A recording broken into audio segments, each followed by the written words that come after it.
The halving is sneaking up on us, currently scheduled for Friday at 10 p.m. Eastern, and with the halving comes the launch of Bitcoin's new fungible token standard, the Runes protocol. Now, everyone who likes milk and money should be paying attention to Runes, but if you're wondering what the F is Runes, well, you're going to have to listen to today's show to find out. Welcome to Milk Road Radio, the easiest path to get smarter about crypto. I'm Jay Hamilton, joined by my co-host Kyle Reedhead, and we believe that on-chain is the next online. This is the opportunity. We're here to help you capitalize. I'll tell you who's helping bring people on-chain. That's Worldcoin. They've just launched their new layer 2 called WorldChain, a chain for humans. We're going to talk all about that. And another chain, another L2, I guess, OKX, a big player. We talk a bunch about Base and what they've done. Well, OKX could be the next Base with their new L2 over on the Polygon stack. Then we've got Solana. They had all those issues we talked about last week. 75% of transactions were failing, supposedly. Well, we'll talk about a patch that they have launched, and now things are getting better over in the Solana world. And then airdrops. There's some drama in the airdrop world, but there's also some alpha in the airdrop world that we are releasing, and we are here to help you guys with. So we're going to cover that, as well as a bunch of other things. And we've launched a new segment inside this podcast called In Case You Missed It, where it's just a bunch of quick hits on some of the top news and just fun things happening around the crypto space. Giddy up. What a show we got today. Before we jump in, just some exciting news from the Milk Road team. We are hiring right now. So if you love milk and you love crypto and you want to work in one of the coolest teams in the space and maybe get the alpha before everyone else does, you're going to want to join our team. Check it out. We got a newsletter writer role, a podcast manager role, a sponsorship coordinator role. So make sure you go to milkroad.com/careers. We'd love to talk to you if you want to join our team. Also, next week, we've got an exciting event coming up. Kai, tell us what's happening. Yeah, we're launching our first ever AMA Ask Me Anything with the Milk Road Pro Research team. So for those of you that want to get, maybe you have a ton of questions about crypto, about markets, about what's going on, and you want them answered, and we haven't answered them for you already in this podcast, well, we'll answer them live inside the Discord on April 24th at 12 p.m. EST. This is a pro members only event with the Milk Road Pro Research team. And so if you are not pro, you should probably go pro, of course. But if you are pro, then we want your questions. So there's a form inside the Pro Discord channel. Make sure to join that and fill out the form in the announcements channel where you can ask all the questions you want. You got to ask these questions before the actual event. So not on April 24th, but beforehand, put in the form. We'll go through them all, and we're going to just fire them off and give you guys all the answers you need on April 24th, 12 p.m. EST. We'll see you guys there. All right, let's start off the show as we always do with the market watch. Kai, what's going on with Bitcoin's price this week? Yeah, not great things this week. It is down about 10% of the week, but up 3.87% of the day, currently sitting at 63,777. So, Kai, when we look at this week chart, we see a big drop on April 13th. What happened over the weekend? Yeah, most of it really came on Saturday, and it was from the news of the escalations of warfare going on in the Middle East with Iran and Israel, and the markets got spooked. Not just crypto, but, well, I guess crypto was actually the only markets that were open over the weekend, so technically only crypto got spooked over the weekend. It turned out that the escalation was not as, it was brutal, but not as bad as what was predicted on Saturday. So interestingly, markets dumped, and then on Monday, we were kind of waiting to see what was going to happen with the stock market, and the stock market ended up being green. So all of a sudden we went back up and started doing quite well on Monday. And then over this last week, we've just sort of been falling down and down. We had about $2 billion in liquidations across the crypto space, which was like one of the biggest I think we've ever had. So it was a pretty wild weekend, and doesn't seem to be getting too much better so far this week. You know what is coming up tomorrow, Kai? Tomorrow is Bitcoin halving day. Woo woo! Everybody celebrate. The current timeline for the halving is predicted to be tomorrow, Friday, April 19th. That's actually today when you guys are listening to this. So today currently the projection is 9 p.m. Eastern Standard Time. So it'll be sometime Friday evening. Everybody, I don't know what you do to celebrate the halving. What do you do? I think you eat a pizza. Pizza and Bitcoin have to go half a pizza though? Half a pizza? Half pizza, yeah. And then half of the pizza? Did you see Coinbase's ad you get to get more pizza, not half pizza. You actually get more pizza with every halving. So maybe double it up.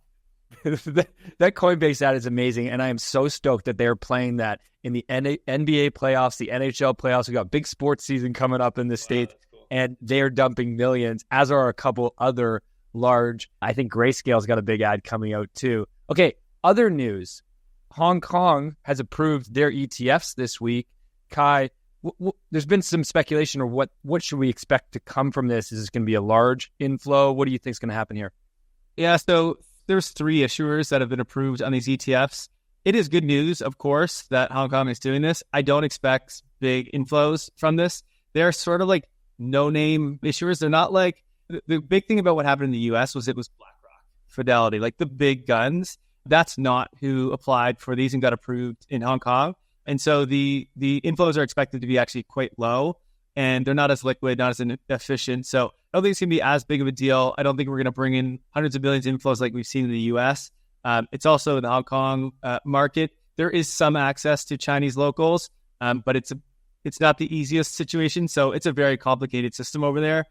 So anyway, it's great news. And we're seeing this happen more and more around the world. I think South Korea is looking to do this, the UK as well. So like big news overall. And of course, it's not all about the inflows like we're seeing in the US as well. It's just legitimacy. And so I think in the Hong Kong financial market, to see that these are approved, it just adds a little bit more legitimacy to Bitcoin in the market there. Though we have someone in our Discord who was telling us, he's like, it didn't really pick up much in mainstream media. You know, in the US, there was a lot about the ETFs. This was kind of went under the radar. There was some mentions in the finance media world, but not much in terms of like mainstream. So it's great, but it's not going to be a massive deal. So nickel and diming compared to the mighty U.S. market. Let's go over to ETH. Kai, what's going on with the ETH price this week? ETH took it a little bit worse this weekend than Bitcoin did, so down 13% on the week. It started to jump back just in the last 24 hours or so, up 3.28%.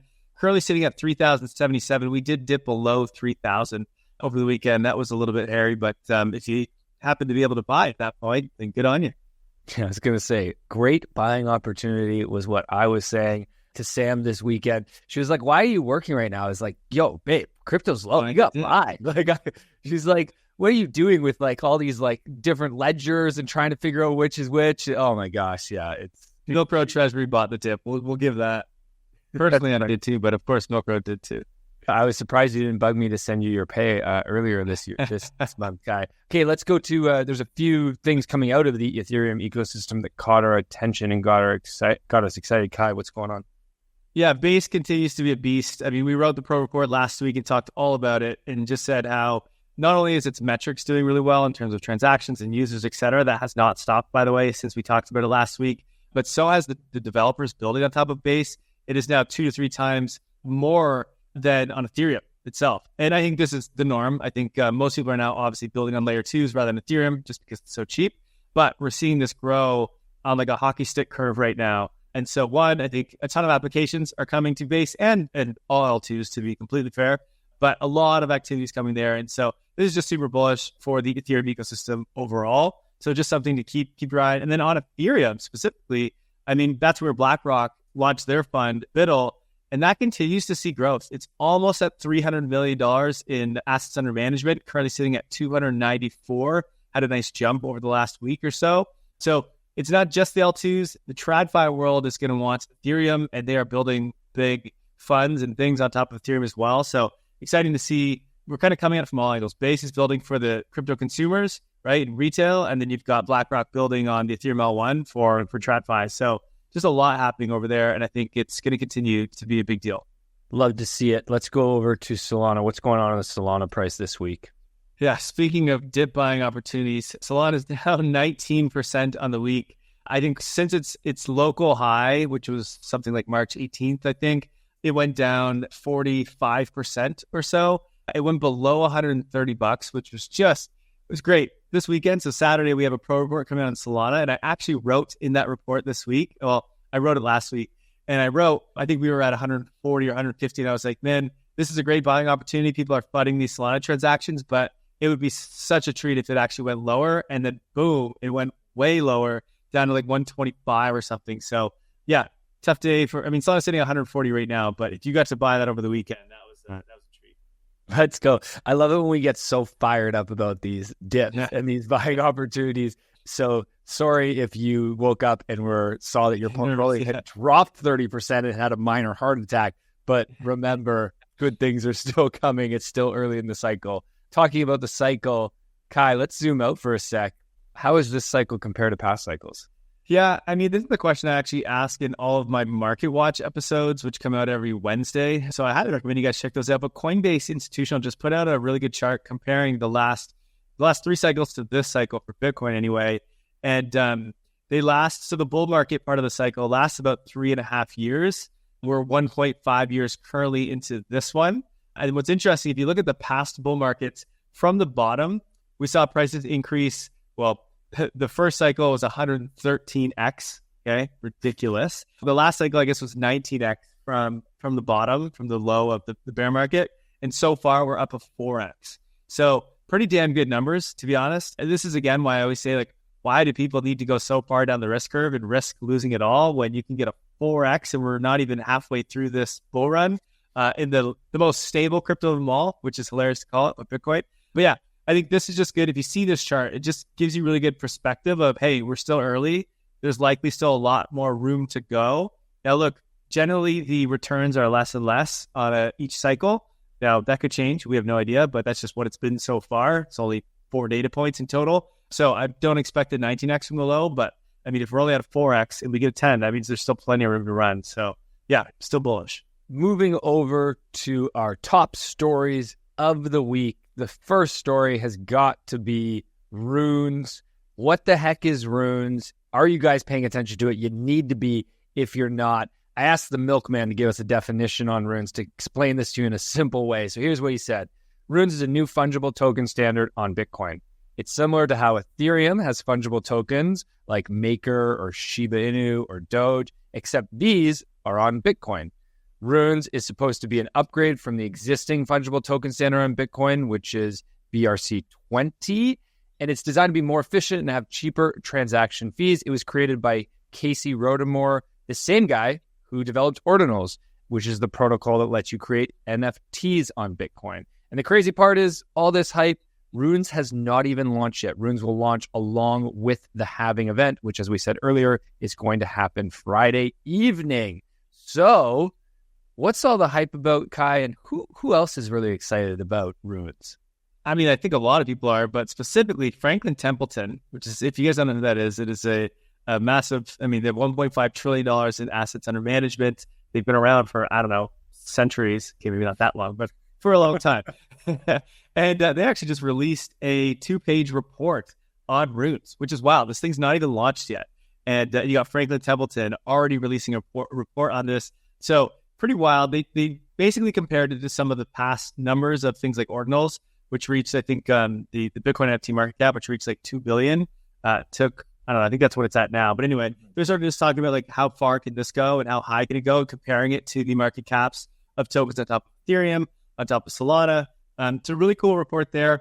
Also, who's excited about it is Zeneca. And Zeneca had on the podcast just 2 days ago where we were talking about different crypto narratives. And he brought this up as one of the most exciting narratives in this cycle so far. So he's pumped about it. He said there's a bunch of people that are just like sitting there waiting to buy this, to buy some of these tokens when they launch. And so he thinks it's going to be a really big deal. And we talked about some of the top narratives. So I highly recommend you go check that out. He also explains kind of more details of what it is and how you can sort of capitalize on it. I haven't played around with this too much, so I don't have a lot of insight myself. The Bitcoin world, in terms of its NFTs and tokens, is generally pretty clunky. And so I don't know. For me, when I think about this, like, this is great. I think there's a lot of Bitcoin-specific people that are excited about this and the people that have been playing around with Ordinals, etc. But does this get the adoption like how Ethereum has adoption for fungible tokens or Solana? I don't know. I don't see it yet. But, I mean, I never doubt Bitcoin. It continues to just, like, never die. And so let's see where it goes. But anyway, let's see where it goes.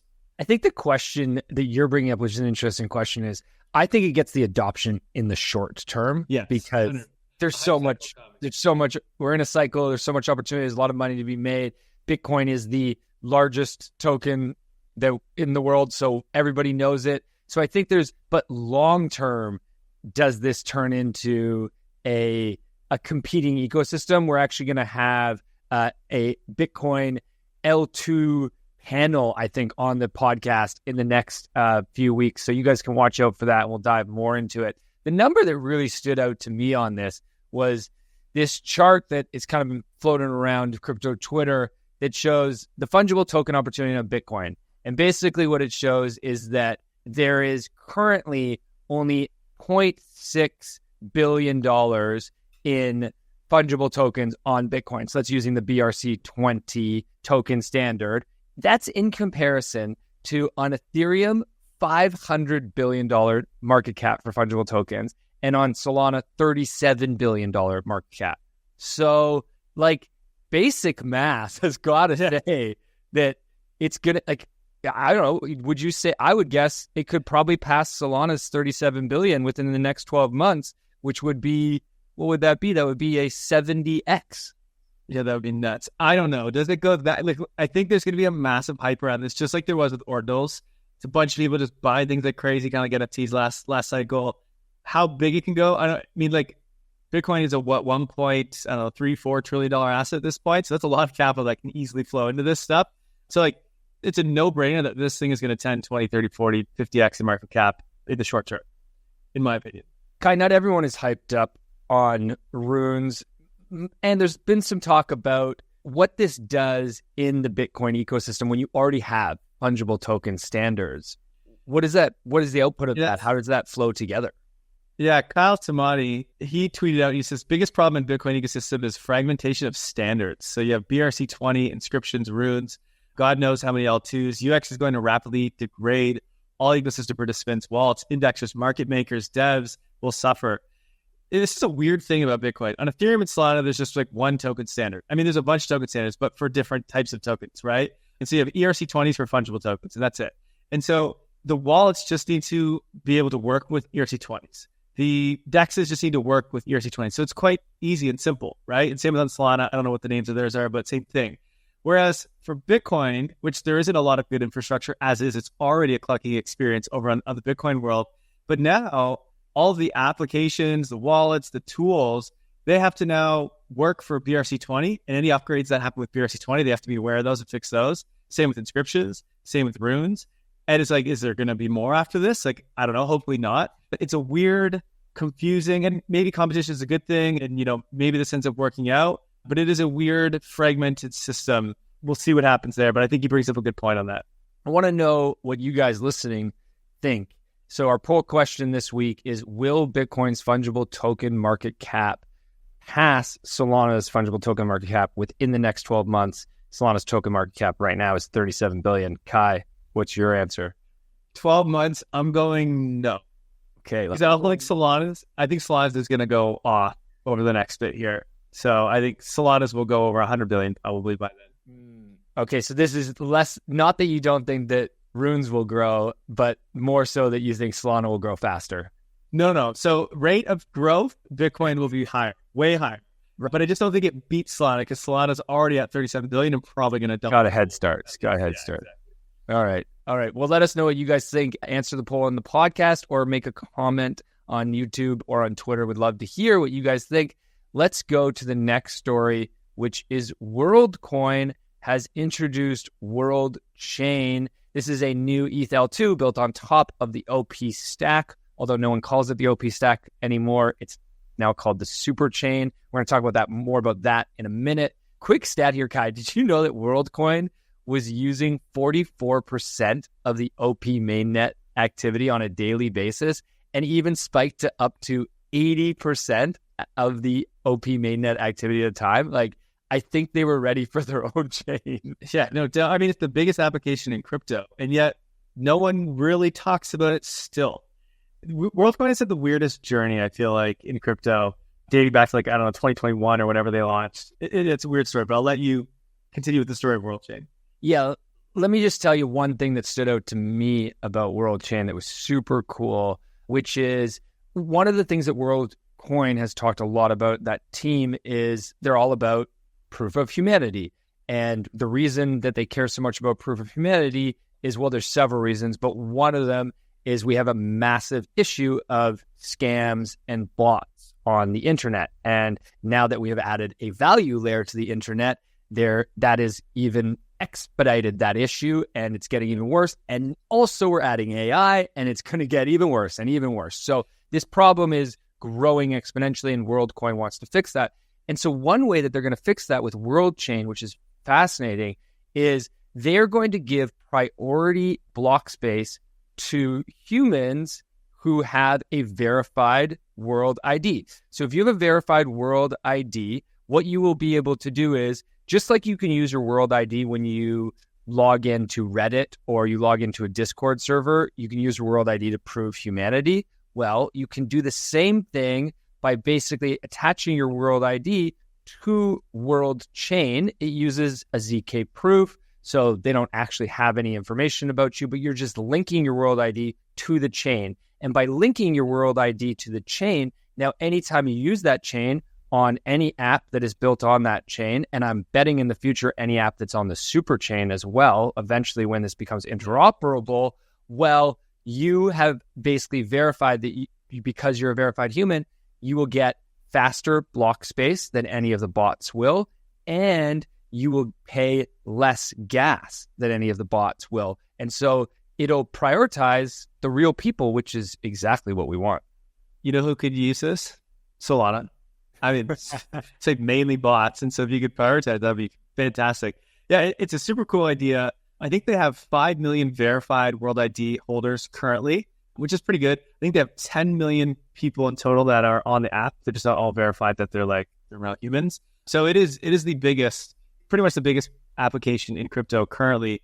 And I think what's really cool about this idea is no other chain do you know if it is a bot or a human. And so there's we tell you all the time about active users or active wallets is really what you need to call it, active wallets on a chain, hundreds of thousands or whatever per day. But it's is that 10,000 people, or is that 100,000 people, or is that what is that? You actually have no idea. And so this is kind of a game changer of hey, it's actually this many people using it. We've never had that before. And so when I sort of think of the problem right now on X or Twitter that Elon is having is the issue of bots. And so he's thinking of charging everyone per basically engagement or thing that you do on Twitter. But to do that in the TradFi world on normal money rails just would never work, right? You can't hook up your credit card and pay with 33% fees or whatever for that. But you'll have to use something on chain. But what would be even better is using something on chain that also has verified people, right? And so imagine if this gets big enough and WorldCoin really gets, millions or hundreds of millions of people in important countries that are using these sort of applications, I could see something like Twitter just using this, right? Hey guys, go verify over here, and then that integrates into Twitter. That it makes so much more sense than anything that Elon's going to do. It's already all verified over here. You don't have to go and verify now in the X app. So anyway, this is going to be true for a ton of apps. And I think it's going to be an area where just a lot of apps are going to want to build over on WorldChain because there's actually humans there, right? So I don't know. It's going to be pretty cool. It doesn't launch, I think, until the summer. So it's not actually live yet. They just announced it. Yeah, it's expected later this summer. The other super cool thing that stood out to us about WorldChain was their decision to build on top of the OP stack and join the other leading builders, Base, Mode Network, and so many more who are building on the OP stack and creating what is being referred to as the super chain. Amazing branding by the OP team, by the way. Super chain, I just love it. I want to be part of the super chain too. Kai, you had a great tweet all about the super chain. What are your thoughts about it? Yeah, so I just said the optimism super chain is a beast. They have Base, which is consumer crypto. That's what they're building for, they're attracting. So basically, before I read all these, you could think of all the different layer twos in the super chain as building their own niche, right? And right now they're all fragmented, and that's fine. Interoperability will come and it'll integrate all this together. But you have Base, which is building the consumer crypto app because of Coinbase. You have Mode, which is building sort of the DeFi niche. You have Sora building the NFT niche. You have Worldcoin with verified credentials, WorldChain, sorry. You have public goods funding, and then you have Optimism, which is kind of general purpose. And I'm sure there's more that I've missed here, and there'll probably be many more that we don't even know of yet. And I guess you have Degen Chain, which is for, I don't know, the Degens, that's that niche. But eventually, right now, your capital is all fragmented. But in the next year or so, there will be an interoperability feature that will basically make all these chains function as one. And so if you have your capital on, I don't know, World Chain and you want to go do something on Base, you won't need to like leave and go to a different, bridge first and then bridge it across, and then you can go interact. You can just do it all in one go. So you just go to the application that's on Base, you'll do the interaction, you'll just auto bridge it, auto swap it, and you'll be over there. And once this happens, you have all these niches that sort of merge into one. And I think that's just going to be an incredible, incredible experience once that happens, and super powerful to combine all these different sort of network effects that they're building on each chain into one. It's going to be a really big deal. And I think a lot of people are sort of sleeping on that. People still think L2s are just super fragmented and they're never good. Solana's way better. Solana's great. Not saying anything wrong there. I think this interoperability tech is coming. We talk about it a little bit in the mode episode coming out in a couple of weeks. And I think it's going to be massive when all this kind of conforms into one. Couldn't agree more. It's so exciting. Let's go from Worldcoin launching World Chain on the OP stack to another large L2 that has just launched, also on top of Ethereum, but this one on the Polygon stack rather than the OP team. So a little bit of competition across here. And this is OKX has launched X-Layer. This is going to enable their 50 million users to get access on-chain and to come on-chain. Now, for those who don't know, OKX is one of the largest crypto exchanges in the world. It's actually number 2 this past month behind Binance. And this new L2 is really going to allow the users on OKX to now deposit and withdraw crypto onto the L2 via the exchange. There's an on-ramp that we've seen happen a lot with Base. And so you can imagine a lot of these people that have just been buying tokens on OKX, but not really doing much with them, not taking action on chain. Now they have a direct on-ramp to do that. There's already 170 on-chain apps that are built on the X layer with this launch. Yeah, this could be the next Base, right? Like the reason Base is so good, it has been so impactful, is because it has Coinbase to funnel all of its users. If you use the Coinbase app and you want to buy a token in Coinbase that doesn't exist, you still see that token. Like DGen, for example, is available in Coinbase, but you just can't buy it in Coinbase. It just pushes you to go and buy it on Base. And they have a nice wallet UX and the brand. So if you think about the UX here, the branding for Coinbase wallets, and Base chain is all the same. So from a user perspective, it just feels like it's one thing, right? It's not very clunky because it's just they've made it so seamless and they can push users to do certain actions right on their chain within their own wallet. So it's so seamless. And so we've seen obviously Base do so well because of that. And I think Coinbase has 108 million users that have ever been on there. I think 12 million are active, something like that. OKX is generally the third biggest. I think you said it's second right now, generally third. So it's a big deal. And now they have their layer 2, and they also have a wallet. OKX has a really good Web3 wallet as well. Mm-hmm. So they're going to create this same like fully branded, seamless UX to move their users on chain. And then Binance has already obviously done this with BNB. And so every time a big exchange launches a chain, brings a lot of activity on chain. So I think we're going to see something really big here with OKX. And interesting to see them do this over on Polygon, though. I wonder if so there's the Polygon super chain, let's call it. They're calling it the Agglayer. That's the Agglayer, which is not nearly as good branding as super chain. And then you have Arbitrum, which I forget what theirs is called. Arbitrum.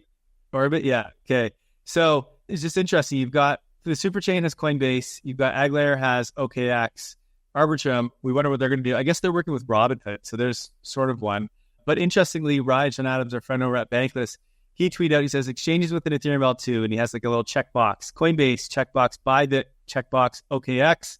Bybit's, I believe, is Mantles. And then you have Kraken and Binance, which don't have an L2. Binance obviously has a chain. Kraken doesn't have an L2, but they have announced a while ago that they are going to launch one. We don't know where it's going to happen yet. I would bet it happens on Arbitrum, just so that each one of these big super chains has their own, but let's see. But it's only a matter of time before we collect them all. Ryan says, first exchanges, then fintechs, then banks. Every asset is a token. Every bank is a chain. I love that. All right, let's go from the ETH ecosystem over to Solana, where, as we mentioned earlier in the Market Watch, there's a lot of FUD on Solana, rough week on the price. But the Solana devs, they don't sleep. They don't stop working. And they released a patch earlier this week to deal with all these congestion issues. Kai, did this patch fix it? Did it serve the results that everyone was looking for? I mean, it's getting better. They're not going to fix it, that's for sure, but it is getting better. I think it was, at its worst, it was about 75% of transactions were not going through. It is down to like, I don't know, I think it made its way to like 50. Although that's really not the issue that most people are having. Those like failed transactions or those charts that are going around on Twitter, I think we might have talked about this last week, Jay, but those are sort of a different situation. That's because of bots, which WorldChain would help with. The issues that most people are having when they can't get a transaction through is actually between the messaging layer. So there's an issue with the technology they have that when you put a transaction through on a wallet, it has to tell the blockchain to like go and execute it. And so that message isn't even making it to the blockchain. So this isn't even a problem of Solana. It's a problem of this messaging layer, which interestingly enough, they just upgraded to this new messaging layer. I think it was a couple of months ago to prevent these big halts that the chain has. And so they upgraded to this one called Quick, and it's actually designed by Google. And so they updated it just like really quick, and they just like moved over to it, and they didn't fully think it all through. So there's just been some bugs. And so they just basically need to fix some of these bugs. They've known about them. It's just has been getting worse because, as we'll show you in a sec, Solana is just ripping in terms of transactions. So anyway, they put some patches in. It's not going to fix this anytime soon. But with things like Firedancer coming out at some point this year, which is basically a complete rebuild of Solana's code base, those will fix these from like first principles. So it's not like patching it together. It's actually just redesigning it all. So we're like months to probably more than a year away from this like really getting fixed. And then they also need to make a lot of other adjustments. But this should help. I think you went to send me a transaction on Solana yesterday, Jay, and it still didn't go through. So it's definitely not perfect, but it is getting better. But for those of you that are wondering why Solana is having all these problems, we've got a chart up on screen here. This is part of the pro report that comes out on Saturday talking about Solana and its issues. The reason why Solana is having these problems, Jay, really is because it is a problem that no other blockchain has. And it has nothing to do with like its tech. It is that Solana is currently trying to process billions of transactions a week. Billions. Okay? Every month right now. So last month, I think this is from March, it almost reached about 2.25 billion transactions in 1 month. 1 month. There is no other chain even remotely close to this, okay? So on this chart, you see the pink line. That's Solana, currently doing over 2 billion a month. The closest to this is Ethereum plus all of its L2s, which is like, I don't know, there's like 50, 60, 70, 80 L2s, whatever it is. All of them combined reaches about 400 million transactions, okay, in the month of March. And Solana is 2.2 billion. So like, it's not even close what Solana is currently doing. And the fact that it's even able to execute all those is pretty freaking amazing. And so if you haven't guessed, the pro report that's coming out on Saturday is a bullish pro report, even though most people are very scared and had such a massive pullback. I think the opportunity on Solana is still very, very massive. And so in that report, I actually talk about my price predictions for this bull cycle. I talk about when you should sell and why you should sell, and talk about what you can do with your Solana right now to actually make a little bit more bang for your buck. So it's a beast of a pro report. Make sure you are signed up to go pro so you can check that out. For those that are already pro, you'll see it in your inbox on Saturday. Can't wait to start my Saturday with a glass of milk and Milk Road Pro. Ain't no better way to do it. Okay, let's go over to some airdrop FUD, maybe airdrop news. Look, we know at Milk Road, we know you guys love airdrops because who doesn't love free money? But there was several airdrops this past week that maybe, I shouldn't say this past week. There's been several airdrops in the past month that have had large drops post airdrop. And this is what we know will happen. There's going to be a lot of airdrop farmers that flock to a new protocol or a new app in order to capitalize on farming that airdrop. Well, what happens after the incentives are done? People leave. Problem being, obviously, there can be a large drop in price. And we've seen that with a few. First, there was Parcel, which since their airdrop, I've got up here on DeFi Llama, since their airdrop, look at this chart, Kai. Since their airdrop, they peaked at about 180 million TVL on March 30th and now they've just fallen off a cliff in the last 2 weeks. They're down to 82 million TVL, basically a 50% drop in their TVL because there's not as much reason to use the chain. Then we had W, which we've talked about previously. W came out at $1.04. Today, it's at 60 cents. So more than a 50% drop in that price. Usage in the protocol. W's usage in the protocol has not dropped as much in comparison to the price, because W has pretty strong product market fit and a lot of people are using it on a regular basis. But obviously, there's a lot of people who want to take profits after an airdrop. And so we've seen a big drop in that price. And then Tensor, which just airdropped about 10 days ago, came out at $2 on April 9th and now is sitting at 85 cents. So more than a 50% drop there. This is something that we're just seeing across a lot of airdrops. Kai, are you concerned about this? I know, we're talking about farming airdrops to our readers. Is this still something that's worth their time? What are your thoughts? I mean, a lot of people are. So here's the funny thing. A couple weeks ago, everyone was like, oh my God, airdrops are huge. They're coming in at such massive valuations. And then 1 week later, now everyone's like, oh my God, airdrops are over. All the tokens are tanking. It's like, guys, every token just tanked. What do you mean? Didn't you listen to the beginning of the show about the market watch? Altcoins got absolutely wrecked. All of them, not just the airdrop tokens. Yes, generally after you drop a token, your token will go down, right? For the first little bit anyway. But if markets are good and things are pumping and there's a lot of demand at that point, then your token might continue to go up. But it just depends on market structure. Right now, it just happens that if you drop the token in the last couple of weeks, well, we have been in a bit of a pullback, and we just had an aggressive one last week. So anyone who dropped their token 2 weeks ago obviously is getting wrecked. People need their money. They're getting liquidated. There's $2 billion in liquidation. So I don't think it's an issue of airdrops. I think there's going to be a bunch more big airdrops coming our way. It's just all about market structure. And right now, we're in a bit of a pullback. It's fine. Maybe it's even a good time to buy some of these airdrops, something like Wormhole, which actually, as you said, has product market fit. Now, of course, thankfully, I sold my Wormhole at about $1.30, so I did really good on that one. So I'm super stoked. Talking out of the podcast at least, but I don't know how you did sell it on Solana with all the congestion in that one. I'm impressed that you got it through.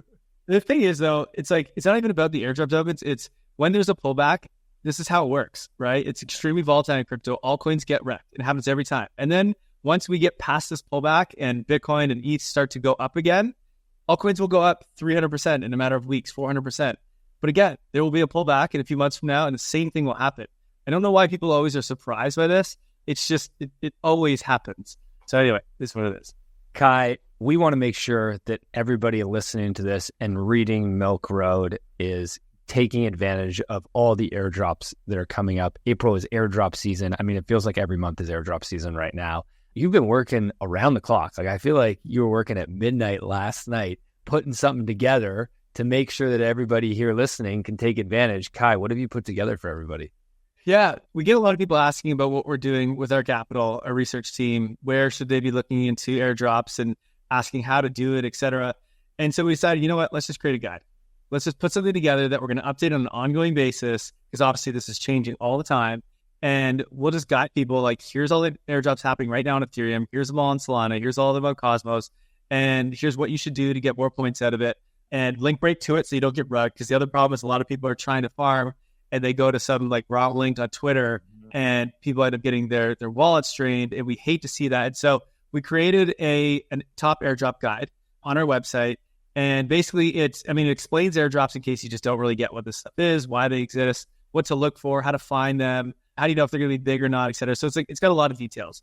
But the thing I know that most of you guys are going to love is that we have our top crypto airdrops that are recommended by Milk Road. It's categorized in top airdrops in the Ethereum ecosystem, a bunch of others in the Ethereum ecosystem. We have the top ones in the Solana ecosystem. Cosmos we're building out right now, so that one's coming soon, so bear with us on that. But all the details you need, if you're watching on YouTube, you can see it right now. There's links to every single one. There's a bunch of details there. We'll be updating these on an ongoing basis. So you could always come back to this page, milkroad.com/airdrops. It is available for free. This is not a paywall piece of content. Anyone can access this on the internet. And we highly recommend that you do. If you want to get involved in getting some free money, and not just getting free money, testing out new protocols and being a part of this on-chain revolution, this is a great way to do it and get rewarded for it. So I highly recommend you guys check this out. I just want to highlight, as I was building this out, I was obviously setting up my own portfolio for this and getting a bunch of airdrops. And I ended up coming up with a nice strategy where you can take your ETH and basically you can hold 4 different versions of ETH So if you hold 4 tokens, basically they're all different forms of ETH, you can farm 10 massive airdrops all at the same time and get a bunch of extra yield on top of it. And it's, I don't want to say no risk or low risk. Obviously, all these have some risk, but it's like they're all very highly touted, like vetted projects with big backers in solid teams. So it's like, this isn't like going down the crazy risk curve here in terms of airdrops. It is really, really cool. And I was like, whoa, this is huge. And so what we're doing is in the Milk Road newsletter tomorrow, which hopefully most of you listeners are already subscribed to. If not, the link is in the show notes below. Coming out is a section just in tomorrow's newsletter. We're just going to show you this airdrop strategy where you can take some of your ETH and put it into these 4 tokens and do a bunch of things to get 10 different airdrops all from that. And we're going to show you exactly with links and kind of walk you through how to do it. So it's going to be really cool. I don't want to explain it here on the podcast. It honestly will just take too long. So just make sure you're subscribed to the newsletter and check it out. It's on the free side, so don't worry. Love it, Kai. Bringing the nice, delicious, creamy whole milk for everybody in the ecosystem. Okay, let's go to our new segment. Super excited about this. In case you missed it this week, if you Google crypto and ask Google for the definition of crypto, it says quite simply, the future of money. Google knows what's up. In case you missed it, Dubai is flooding this week. Token 2049, one of the biggest events in the space. I'm super jealous I'm not there. I feel like everybody we know is there right now. And Dubai is flooding. Apparently it never rains in Dubai, or they have some way to make it rain in Dubai. But man, it is not looking good. There is people wakeboarding and surfing around Dubai. I've got a video up on the screen here. We got another video coming up here of a guy riding a jet ski around Dubai between like down a regular street. It's just been pandemonium. But then, Kai, you said right before we record, you saw this. What did Bonk do at Token 2049 just today, yesterday? I think it's happening like pretty much now. But so in Dubai, they have this thing where it's kind of like an advertising placement, I think, but it's a bunch of drones that light up to put some sort of picture. It could be words, whatever. And they've done one that is like Bonk's face, like the dog, inside of like a circle. And then it's got like 3 exclamation marks. And so floating above Dubai, the skyline is like, I don't know, it's probably thousands of drones all making the Bonk face, which is, maybe it's a call against who's the one over on Dogwood Pat that is on the Las Vegas Sphere. It kind of resembles that, but over in Dubai. So quite interesting. The meme coins are doing some big marketing stuff. Speaking about meme coins, in case you missed it, Elon Musk tweeted about Doge this week. Here he goes again, talking about Doge. Is it going to be the crypto payment platform for Twitter or X? We'll see. Also, this week, the Bitcoin guy. So this is the guy who photobombed Janet Yellen in a questioning period in Congress. And he's in the background holding a piece of paper that just says buy Bitcoin on it. And it's a great photo bomb. Legendary photo, yeah. Legendary photo. And he is selling this piece of paper that he wrote buy Bitcoin on it. Probably took him like literally a minute to write this on this piece of paper. And it's not even like he's a fancy artist or anything like that. But he's selling it because it's a piece of history and it's expected to sell for more than 5 Bitcoin. So shout out to the guy who photobombed Janet Yellen and is going to make upwards of $300,000 for doing it. Well done. And in case you missed it, Hans Zimmer, one of my favorite musical producers in movies. I don't know, Kai, if you know Hans Zimmer. He has made the music for Inception, The Dark Knight, Pirates of the Caribbean, Gladiator, The Lion King, James Bond, all like major movies. He does the music score for them. And I don't know how this happened, but somehow Hans Zimmer linked up with Justin Sun and Tron, and he made a anthem for Tron. We're going to play it in a second here. This is like orchestra level music for Tron. I don't understand why Justin Sun did this. I'm guessing he paid millions of dollars. Yeah, I was going to say, he definitely paid him for this. He's multi-billionaire from crypto. So he's a weird dude, but that's hilarious. Let's take a listen.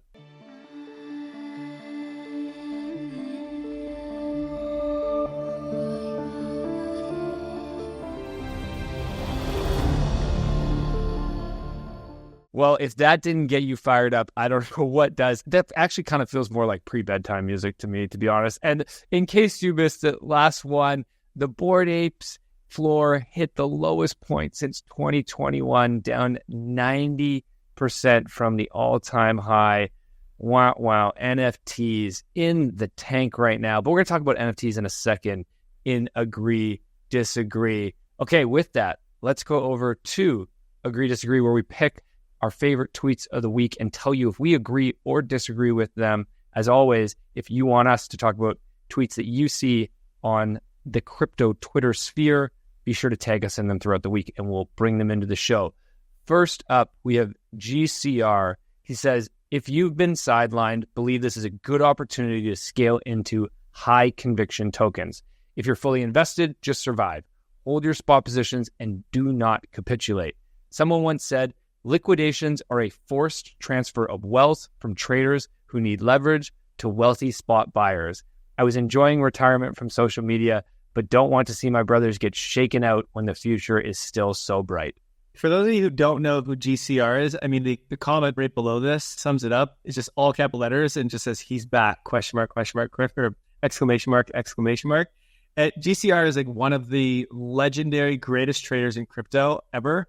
This guy took I forget what the numbers are. It's something like, I don't know, $10,000 wallet to billions, basically, next level, this guy. But he stopped tweeting about crypto about a little over a year ago. And out of nowhere, he came back. And he comes back after the dip on the weekend and says, now's your time to buy. And so if you're feigning this dip, you don't know what you're talking about because GCR, he knows everything. And so you need to buy. That's for damn sure. And so I full out agree, and I will agree with everything that GCR says always. Okay, next up, Andrew Kang says, crypto will continue to expand because it is vastly better than both casinos and other trading markets in terms of volatility, variety, complexity, social component, and higher odds of developing an edge. It is simply the most engaging multiplayer money game. I agree. It is. I mean, there are more reasons why crypto. No, these are the only reasons. It is also a 10x in the way that we move money around the world and the way that so many different things. So let's not forget that. Unfortunately, most of what we do right now is just literally a casino. And yes, it is the greatest casino in the world. It is global. It is frictionless, permissionless, etc. And so it is the greatest casino, but it is also the greatest many other things that actually improve people's lives. Not saying that money doesn't improve your life if you happen to win at a casino. I'm sure if you won the lottery, that would improve your life. But there are many other better benefits to the blockchain. Well, you're not the only one that thinks that, because I had to throw in this next tweet just to feed off that previous one. This is from Tang Yan. He says there are two components to crypto. Number one, largest casino in the world where you can speculate 24/7. Number two, building foundational tech for a 100 times better, more open internet and financial system. Not mutually exclusive. It helps tremendously to be clear on what framework you're using at each point. I love that. And obviously completely agree. We both just kind of said the same thing. And I think they both are a net positive. Gambling is going to be a thing. It's been a thing, and it's getting bigger and bigger as the internet continues to proliferate. And so it just is. And crypto happens to make it way better. But there are also many other better things, like he said. And so, yeah, there's plenty of good use cases for crypto. And I think we're finally starting to see many of them build out. Sort of. Still maybe undecided on the meme coin use case, where Jack Nywald says, prediction, micro meme season is over. Micro caps aren't worth playing anymore. Established players have become Lindy and will run. A portfolio of the top 10 memes will outperform any combination of pumped up fun shit coins you can come up with. Interesting. I actually asked Zeneca this on the podcast on Wednesday. So you guys, again, if you haven't listened to that, check it out. I don't think so. I actually disagree. It's still so early in the cycle. And if we judge by how ICOs went and by how NFTs went, there's still plenty of room in the cycle for a bunch of shit to still pop off. And so I think there's still going to be a bunch of small memes that are going to do well. I don't know about Lindy. I guess there is Lindy in meme coins. I'm not going to say no to that. Obviously, Dogecoin has that. But I think there's just still a lot of innovation, and people are just having so much freaking fun. And retail's still not even fully here yet. So I think there's still plenty to run in the small micro meme season as well. From memes to NFTs, the hype of the last cycle, NFT stats.e or Punks9059 says, Incentivized bidding on Blur has been a disaster, and most NFTs are going to zero regardless. Both of these things can be true at the same time if you stop being so tribal. Kai, do you think most NFTs are going to zero? Yes, but I keep watching and go, okay, when is the market going to come back? And I think it's going to come back. We also touched on this one again in the Zeneca episode. It was a banger. And I think it comes back. It comes back differently, of course. And so I think most of the stuff that did well last cycle probably won't go back to all-time highs. Just like what was true last cycle with like all the ICO tokens, many of them did not go to all-time highs last cycle. And just like a lot of tokens that launched last cycle won't go to all-time highs this time around either. It's just how it always works, and how it works like normal business too. But there will be some that come back and do really well. The one I'm interested in, you just mentioned, is Bored Ape Yacht Club. It is down like below 10E on its floor price, which is nuts to think about. And I just like, there's just, to me, I don't know. There's no way that it doesn't come back, but we'll see. Well, you know who agrees with you is Yatsui, who is the chairman of Animoca Brands. And over the weekend, he spent over $100,000 buying 10 apes, which he says, in my opinion, are a steal as one of the most important NFTs of Web3. Plus, he also bought some Mochaverse NFTs because, yeah, of course, he's going to pump his own bags. And then he says, Blur has done a lot of damage to the NFT space. And in my opinion, we all owe a significant debt of gratitude to the legend and lore of Bored Ape Yacht Club has brought to the ecosystem. It's time for apes to gather strong again.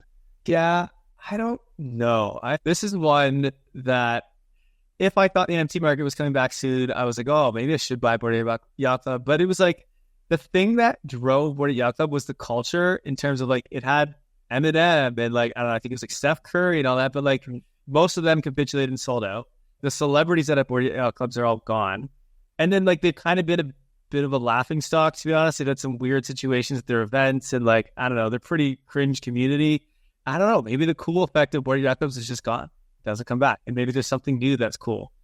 I think the hard thing to know when it comes to NFTs is there's those NFTs that are going to be pieces of art. CryptoPunks at profit. CryptoPunks. Yeah. And the question is, does Bored Ape Yacht Club have that? It seems to be one of the only other ones that could have that.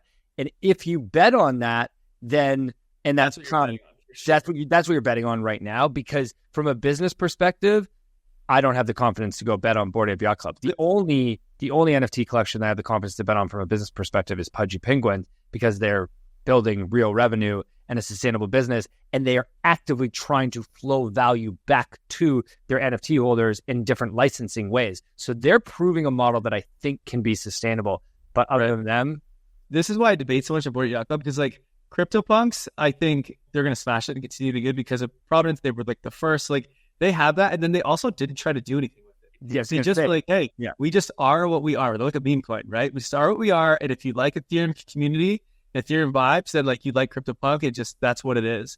Bored Ape Yacht Club is not that, right? They tried to be something of utility that turned into a bunch of cringe nonsense that a lot of people don't love.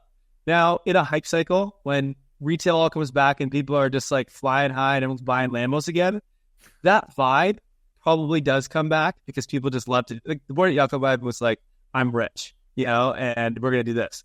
And so like, at some point that world comes back. And so that's the only reason why I think these might actually have a chance.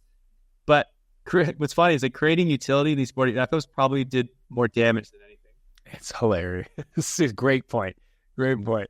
Okay, next up, we've got Jen, who says, I think Azuki Anthology release is very similar to the first time we saw Pudgies hit the shelf at Walmart. If you know, you know. If you don't, you're about to find out. Basically saying that Azukis are the next Pudgy. Kai, you got to take on this? I do. I don't even know what Azuki Anthology is, so please enlighten me. Azuki Anthology is they're taking the IP and they're turning it into content in the form of like TV, video, that type of content. So they're making like anime stuff. Right. Look, I think that this is the problem with NFTs is Azuki, which is a great community, no hate on the community, incredible builders, building a lot of stuff. But what are you building? I'm still not convinced that you're building something that has actual product market fit. Right now, you're taking your IP and you're building it into a like TV show or movie? Like, does that go? I have no idea. That feels like a big bet to me. So I think Azuki continues to do well because of anime, and they're the largest anime collection, and anime is massive in Asia, and Asia loves crypto. So that's the only reason I think Azuki continues to hold their floor where they are, but I don't have a lot of convictions. I'm not buying any NFTs right now, I'll tell you that. The only pay top, AJ? No. Got him. Last one is from Fiscantes. He says, crypto times AI has two major camps. One camp thinks it's total vaporware, but trades the AI tokens. Other camp thinks it's total vaporware and avoids the AI token. In my opinion, only few people today really believe in a meaningful crypto times AI intersection apart from some incentivized deep in use cases. Very much a contrarian position at this point. I mean, there's plenty of real use cases for crypto and AI. I think it's going to be a massive synergy. We wrote about it as well in a few reports. And so I don't agree with this, although I do agree that like 90-something% of it at least is vaporware. And so he was right. A lot of people see that vaporware and they either buy it and trade it anyway or they don't. The other problem is like, I think a lot of people don't realize that. They just are like, wow, AI, crypto, this must be the next big thing. And they buy these tokens that just like, there's not even AI in this thing. Yeah. Or just like, there's no reason for the two to be together. You don't need one or the other. And so it is a massive hype cycle. And I think this one still continues to get worse. But from all that, there is some small percentage that is going to be absolutely incredible and have some game-changing stuff. Woohoo! That is a wrap on today's Milk Road Radio. Thank you so much for listening in, everybody. I hope you feel like you are on top of the markets and the news that is happening in this space. As we said, if you want to capitalize on the upcoming airdrops, check out the free Milk Road airdrop guide that we just dropped on our website, milkroad.com/airdrops, and make sure you take advantage and make sure you subscribe to the Milk Road newsletter. On Friday in the newsletter, we're going to give you some alpha on how you can use your ETH and capitalize on 10 airdrops in a very simple, low risk, not financial advice, but maybe a low risk way or a mostly low risk way. We want to make sure that you guys are always getting your milk and getting your money too. That's a wrap, everybody. Have yourselves a great weekend. If you're in Dubai, I hope you got a paddle. If you're at home, wherever you are, touch some grass, take a deep breath, and let yourself not look at the prices for a sec, but maybe keep DCAing in because it's a dip and we like to buy the dip. See you in Discord. See you on Twitter. See you around, fellas. See you around, folks. Have a great weekend. Thank you for listening to Milk Road Radio, the easiest path to get smarter about crypto. If you like this episode, share it and hit subscribe or follow so you don't miss out on the next one. There's also a link in the description to our free 5-minute daily newsletter where we simplify crypto for you while making you laugh. And if you're willing to step up your crypto investing game, then we'll leave a link to Milk Road Pro as well, your #1 resource to help you invest successfully in crypto. One final note, this podcast is for educational purposes only, and nothing we say is financial advice. Crypto is risky, so you should never invest more than you're willing to lose. Thank you, friends, and we'll see you in the next one.